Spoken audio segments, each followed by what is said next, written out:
அனைவருக்கும் வணக்கம்.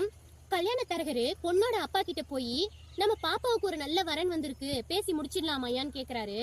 அதுக்கு அவரு கொஞ்சம் கூட யோசிக்காம மாப்பிள்ளை பையனுக்கு நல்ல ஃபேமிலி பேக்ரவுண்ட் இருந்தா மட்டும் போதும், பேசி முடிச்சிடுன்னு சொல்றாரு. ஆனா அதுக்கு பொண்ணோட அம்மா என்ன சொல்றாங்கன்னு தெரியுமா? தரகரையா, என்னோட பொண்ணுக்கு எப்படிப்பட்ட புருஷன் வேணும்னு தெரியுங்களா?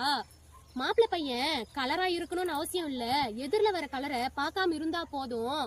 மாசத்துக்கு 4-5 சேலை வாங்கி கொடுக்கணும்னு அவசியம் இல்ல, பக்கத்துல இருக்கிற சேலைய இழுக்காம இருந்தா போதும்.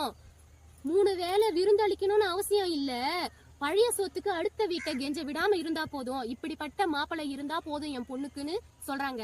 இது எல்லாம் கவனிச்சிட்டு இருந்த பொண்ணு அவங்க அம்மாவை பார்த்து கேக்குறாங்க, அம்மா நீ இதனாலதான் மாசத்துல 20 நாள் துர்கைக்கு விரதம் இருந்தியா அப்படின்னு கேக்குறாங்க. இதுல இருந்து நம்மளுக்கு என்ன தெரியுதுன்னா, பெத்த பிள்ளைகளுக்காக பெத்தவங்க எவ்வளவு தியாகம் செய்யறாங்க, எவ்வளவு அனுசரிச்சு போறாங்க அப்படின்னு தெரியுது.